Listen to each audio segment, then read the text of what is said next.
try to understand what the markets want, and then create something that you are passionate about, but at the same time, people want it. So it's not like you just create something that nobody wants. Hey everyone, it's me again, Jake Rice, and welcome to another episode of the Design Live Show. In episode 100 of TDLS, I'm beyond grateful to have sat down with Dean Yeong. Dean writes about psychology, leadership, money, and more at his personal blog. He's also a 2-time Quora Top Writer with writings featured on Inc., HuffPost, Observer, and many other major publications, leading to over 30 million organic views. In this episode, we talk about his ground-up stories, how he was able to start his own business and brand as a side hustle, practical steps on how someone can pivot from one career to another, actionable steps on honing your writing skills for beginner. We also talk about entrepreneurship, money, productivity, and much more. So thank you all for all of you who are listening right now in the podcast. So make sure to stay tuned. So make sure to stay around until the end. So hopefully this gives you a ton of value. So I'm super excited to really have Dean on the show, especially on the 100th episode of the podcast. So this is a milestone for me, right? So I know it's kind of, it's significantly small for someone, but for me it's it's super big. I'm super grateful to have 100 episode of the podcast now. So it's a small celebration for me right now. All right, so I don't want to waste your time anymore. So hopefully if you're enjoying the time on the podcast, if you want to learn more about it, just go to the Design Live Show and make sure to follow me and at the same time the podcast, and ask me if you have any questions. DM me. I always response to any DMs. Alright, so without further ado, I hope you enjoy this episode. You're listening to the Design Life Show, a podcast that's helping everyone grow to live a meaningful and creative life. It's me, Jake Rice, a designer from the Philippines, best known for being an advocate of essentialism and optimism. I'm sitting down with awesome people to talk about their journey, their process, and the lessons they've learned along the way.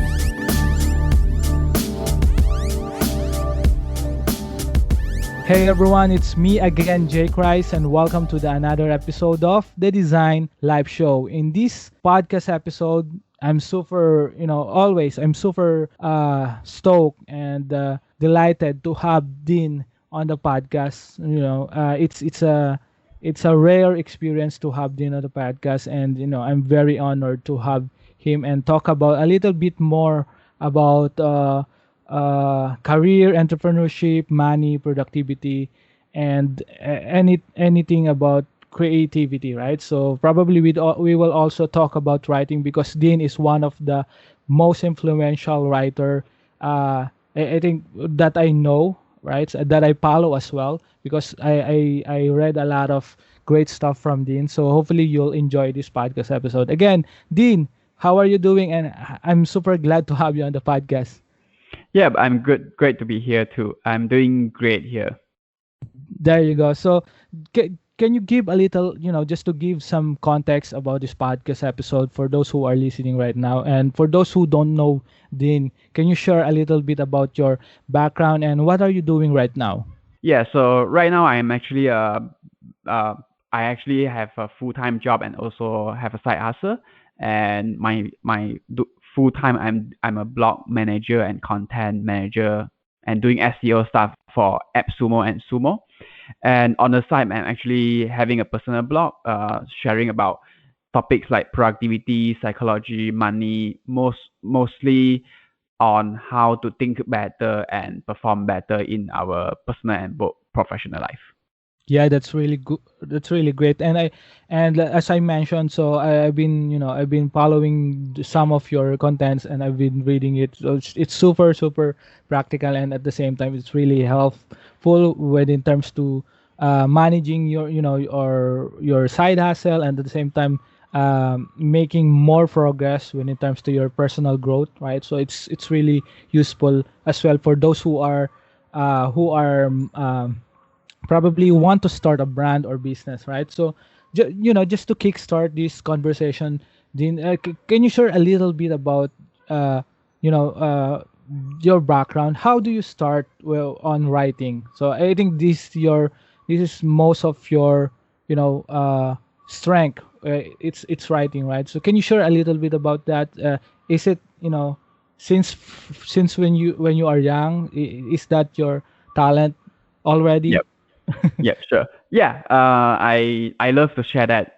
Just to be frank, I wasn't a writer when I was young, and Mm-hmm. my first language wasn't English. So I did write in Mandarin, which is my first language.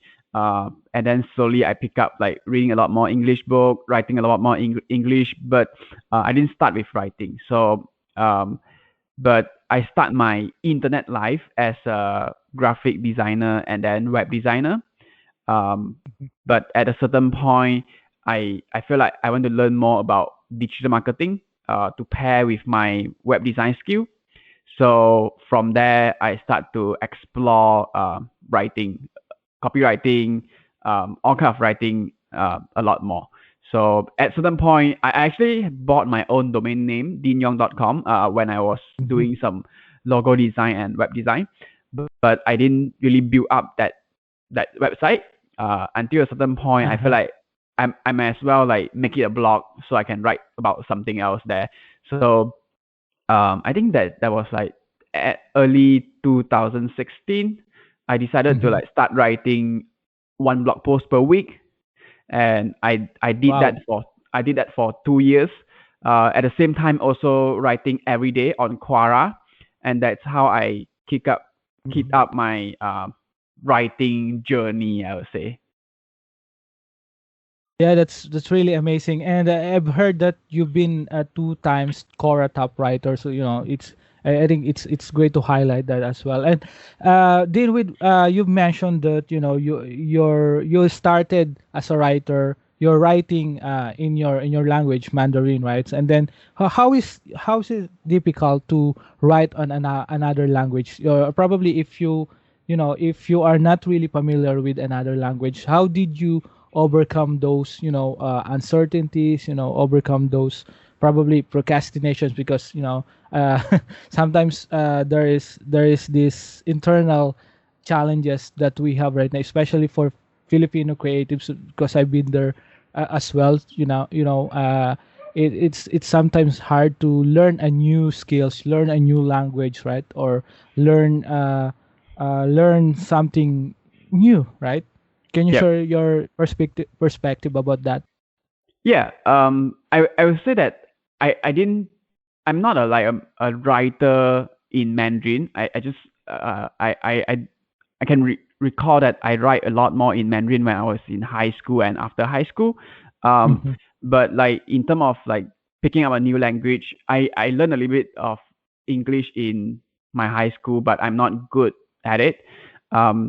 In terms of like picking up a new language and writing about it, it's more of like I didn't approach English in a way that, oh, I want to learn it to create a blog or to become a writer. It's more of that I found that a lot of books that I read back then was Mm-hmm. translated into Mandarin from English. So I figured out that I should go and just read the original language so that I can like pick up better. So there's nothing lost in between the translation. So in that way, I start to read a lot more English book. I think that goes on for like a few years, and then when around the same time, I'm also working in place with colleagues who only speak English, and also that I start to try to learn a lot more about what I do during that time, graphic design, web design, and a lot of those tutorials are in English. So that's where I start to like pick up a new language, mostly by reading, listening, watching videos. Um, but then when uh, so I didn't transition into writing right away. But when I started my blog and started to write on Quora and my personal blog, the way I approach it is more of like this is just like a personal blog of mine and no one is going to read it, so I just don't care what I write. I know that like if let's say now I go and read my blog post like a few years back, Mhm. there was a lot of like grammar mistake, and the correct it's not clear, and I'm not even know what I'm saying. But the thing is, during that time, I just don't care because like no one is reading. So I think that the insight here is to, if let's say you want to start something, just don't think too much about what people think, and just try to do it first, because um the most important thing is that you start to do it instead of like think about how people see you in that way, in any way. Yeah, 100%. So I think I'm really connecting with that. So when you know, I'm really resonating with your story as well, because back then when I'm in a corporate world, so I'm trying to transition more into entrepreneurship, freelance design, right? So and to have more visibility within terms to my brand, to have more visibility to my prospect clients, so I need to learn or hone my skills when it comes to writing. So back then, it's just expressing myself, right? So just expressing what I really want to express, right? It doesn't matter if there's a lot of grammar Nazis everywhere, right? So Yep. but out there, right? So I think that's really cool to to uh, to listen to your story. And I'm super pumped to learn more about your processes as well. So speaking of processes, right? So you've mentioned you've designing logos, web design, right? So before you try to, probably it's a natural progress, if you agree, right? It's like a natural progress when you're designing, when you are when you are a graphic designer. So most of the time you there's things that you need to learn within terms to business, probably, or writings, right? So how did in that particular timeline when you just transitioning or probably honing another skill? So what's your process back then? How do you jump ship from another career, probably let's call it a job, or a job title, into another job title? How do you do it, and what's your perspective about that? Yep. Yeah, I think I will, of course, the first thing will be, I don't like jump right away like into a job, as in like going from uh, design into writing straight away, and then going to writing into marketing straight away. So a lot of it, it's like the time you spend learning after your full-time job, or like, because even during my logo design and graphic design, web design time, I'm actually having a full-time job as a barista working in a coffee shop. Mhm. So like before that, before I want to like do that transition, I actually like I need to work probably like 8 to 10 hours in a restaurant, and then after I finish Mhm. that, I'll go back and take courses on like design. I still remember that I was using Treehouse for it, Mhm. teamtreehouse.com, if you heard it before. So Yeah. I pick up a lot of like graphic design and web design skill from there for Mhm. I think about 2 years, and try to like get some clients so that I can learning while doing. So the way I pick up clients are like from friends, referrals, and also I went to Fiverr.com to like get some quick clients. So another transition was when I joined AppSumo, where I was spending most of my Uh-huh. time writing for my personal blog that time. And then when I transitioned into that role, my job is going into a lot more on marketing. So so the process is more of like again, I was learning a lot of those related skill during the time I was working for my personal project, like freelancing and writing and blogging, growing the blog kind of stuff. So when I transition into the AppSumo role, I already have that skill. It's just that I need to put it into the real world, the real Mhm. testing battleground. 100%. Yeah. Mhm. So it's more of like you don't go into a new role right away. Yeah. Usually there are times where you spend learning, picking up ideas, learning about the basics. But then at certain point, you need to put that into real use. Even you don't feel like you are ready, but try to go small in the sense of like you don't want to wipe yourself out, especially what you do are highly related to your income. You don't just like quit your job right away and then go into a new industry without preparing. So yeah, I think anyway, like if you can make a side hustle, if let's say someone is super passionate about something, another career, for example, maybe they are super passionate about going to podcast. So maybe they shouldn't like just quit their job and go into podcast. Maybe they can do something on the side first, or even like helping, or even like helping some established podcasts on the side first. Before that, like I did help OK Dog doing some podcast stuff, and also I did help the side hustle school doing some writing on the side. So I do have some experience there, but I didn't venture into podcast. I didn't thought about that. Cool. And also like another reason why you want to like test it out first is also find out if really you want to do what you thought you want to do. Like, are you so you can use like small experiment like this to like testing out before you go all in.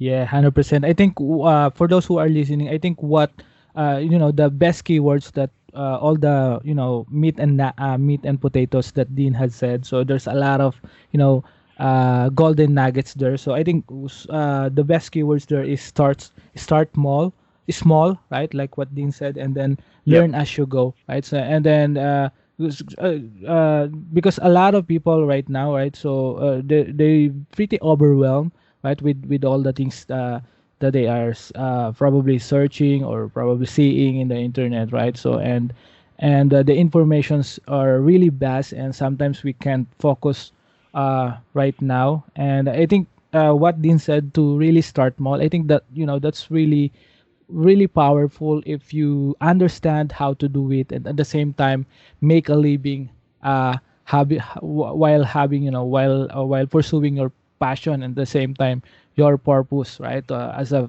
if you're a Filipino creative professional just who are just getting started or want to transition more into entrepreneurship, I think what Dean has said is really really practical. So make sure you are noting it down, right? So Dean, I just wanna shift a little bit into entrepreneurship, right? So I think a lot of I think big part of your background is more of on hustling, right? So trying to hone your skill, at the same time create money from your side hustles, right? And then probably excel more on the things that you are passionate at, right? So with all these things, right? So with entrepreneurship, so sometimes it's really overwhelming, like what I've said. So how do you manage, right, your work, life? I've heard this, I stumbled this article that talking about work life integration. So I think it's pretty old to say that work life balance. So I don't know if that really exists. What's your perspective about that? How do you how do you keep your sanity as an entrepreneur, right, or as a business owner, or as a brand? I don't, how do I say that? Let me thought about it. I think it's more of like having a system on like what you want to do, because for me personally, I know that I have quite a few roles that I'm playing. When I also agree about like work life integration instead of work life balance, because there are certain stage in your life that you are going to spend a lot more time in work, and there are certain stage in your life that you are going to spend more time in your personal stuff. So it's more on like which stage you are in and like which one do you prefer. As long as you're happy with it, then you should go with it. So so the way I'm thinking about it is that I usually split my time, or better put energy into different like projects. So one thing will be try to limit the project that I have. I know that there are a lot of like, as a like hustler or entrepreneur, even when I'm working for like my full-time job, working as blog manager in AppSumo, I still think as myself as like a hustler, because I think having a full-time job nowadays, it's very, very close to like being an entrepreneur. You just can't stop at where you are. You need to keep constantly growing, and you need to Mhm. put in your like really, if let's say you like your job, then you need to really invest in that. But if let's say you are working for yourself, it's the same thing. So um, thinking about the project that you are doing at a certain time frame will help. And then in after knowing what project you are doing, try to limit the number of project you're having at a certain time. So like for me, I have my day job, my personal blog, and then I consider my health, my relationship into a project as well. So this way you are not adding a lot more project without finishing another project, or if let's say you can't finish a project, Yeah. you at least need to put it aside and before you add more. So this is one thing. I think another challenge a lot of people have, like I also have that. It's um, we usually come up with a lot of ideas all the time.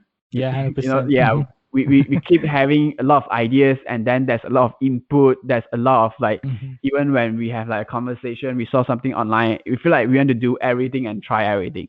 So um, a way to a way I use to keep myself from those distractions, and like keep myself from not going insane. It's really to have like a folder to like keep track all this input. So um, you just put all these ideas into a folder or like in a doc or anything, but not taking action on them. And then probably every week or every 2 weeks, you go back to this document and think about it. So for example, like I know in personal finance world, there's a lot of people saying about, oh, you wait for a few days before you buy something so that you can be a lot more rational with your money.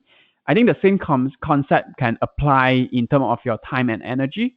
So when you have a new ideas, you put it in a folder. You wait for a few days before you decide if you want to do it or not. In this way, Mhm. you are not going to like spread yourself too thin and spend all your um, energy and time without like having a real focus.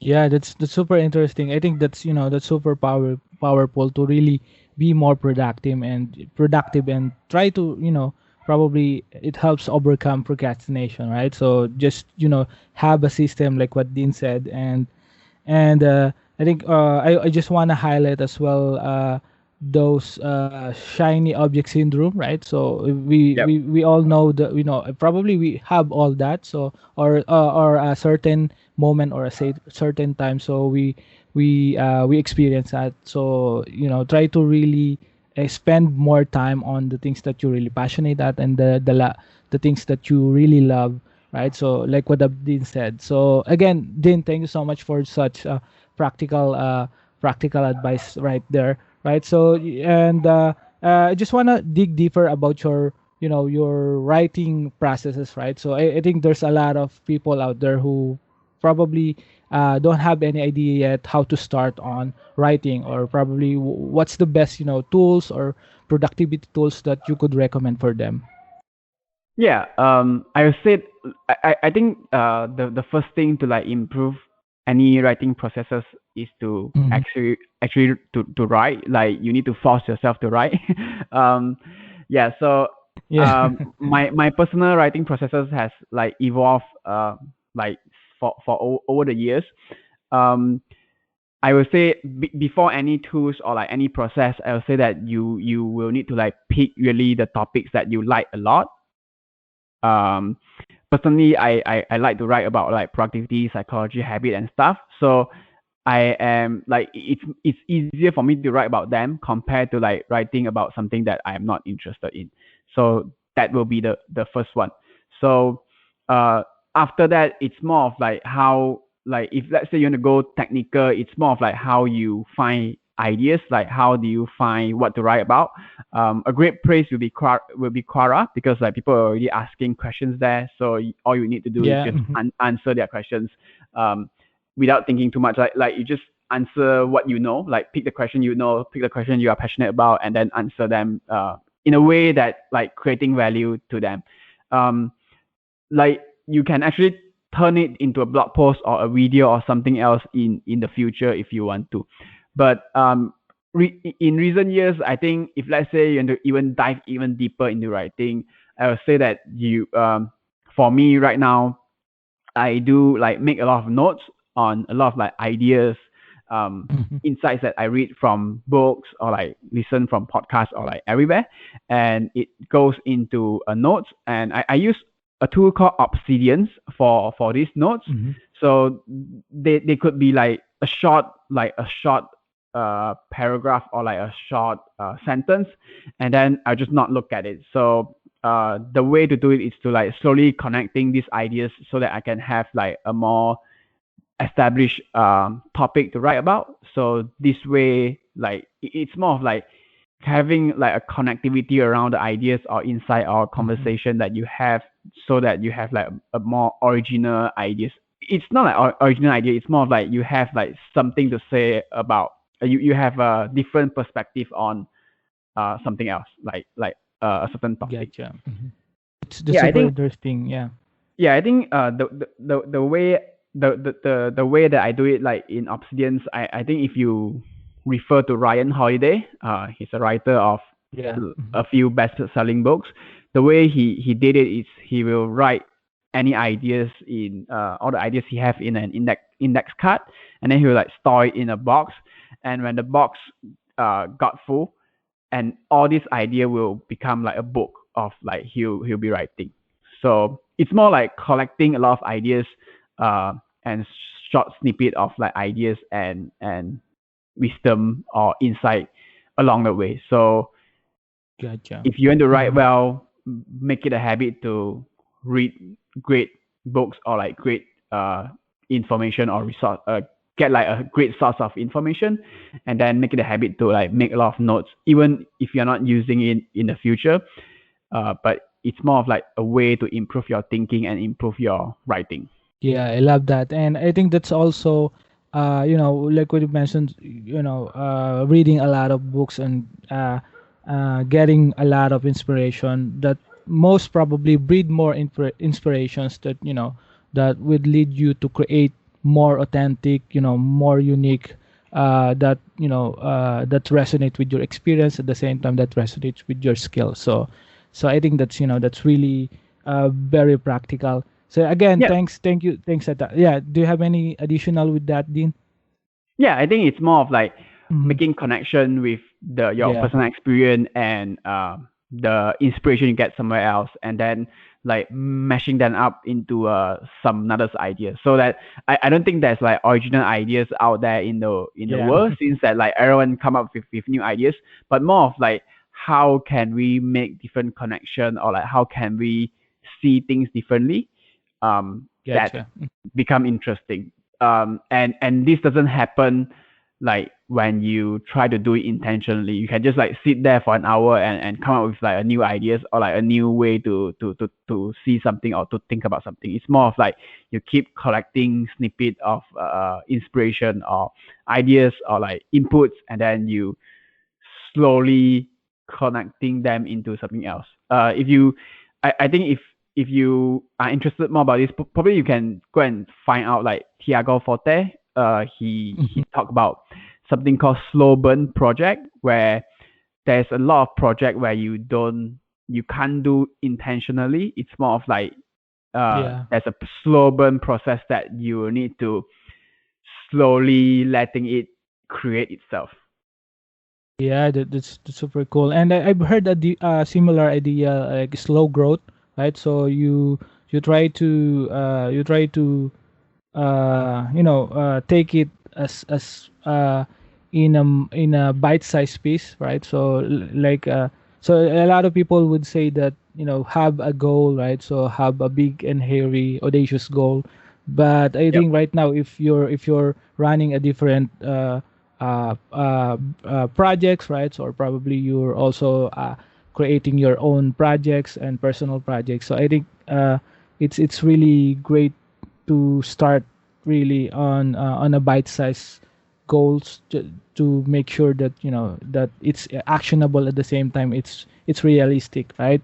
So True. yeah. 100%. Thank you, Dean, for sharing those, process, and at the same time, those tools, productivity tips as well. That that's really really powerful for everyone who are listening right now, especially for Filipino creatives out there, right? So, and before we end this podcast episode, Dean, so I really enjoyed how much the progress you've made, this tremendous growth you have right now, and I'm really glad to have you on the podcast. So before we end this podcast episode, in general, right, so it's like in bird's eye view, what's your best practical advice for anyone who wants to start their own brand or their own business? Yeah, in my I actually have like two like probably like tips or like practical tips. Cool. The first, yeah, so the first one will be um just just get started and try to like start small. I think this is something that I have written about like over and over again, and as times go by, I keep revisiting in these ideas of like starting small, but starting now, but starting small instead of like trying to like think too big and not taking the first step. Um, if let's say, and then the second one, if let's say when put into like entrepreneurship and business or like personal brand, I'll say the second tips I have is really to like find a product market fit. It's more of like ideas from the startup world, but it's Mhm. very important to like really try to understand what the markets want, and then create something that you are passionate about, but at the same time, people want it. So it's not like you just Yeah. create something that nobody wants. Yes, 100%. At the end of the day, we want to pursue what we want. At the same time, don't kid yourself that money is not part of the equation, right? So I always keep telling that as well. That I got this from Simon Sinek, the author of Start with Why. So the purpose or the passion is the main driver, right? And the fuel is the money. So make sure that you balanced it out on your journey when you're trying to go to entrepreneurship, right? Or to create your own brand or personal blog, right? So Yep. that's I think that's one of the best advice that I've heard as well on the podcast. Right. So thank you for that, Dean. Thank you so much for for all this journey, your grown up story, right? So it's super practical, and I really enjoyed talking to you. So for those who want to learn more about your works, to learn more about you at the same time, if they have any questions, where they can find you. Yeah, they can find me on my personal blog, deanyeong.com. And join my newsletter there. I will actually come up with some kind of like email course soon, but right now Mhm. it's just a monthly newsletter that I send out with all the tips on productivity and some of the latest articles that I found interesting.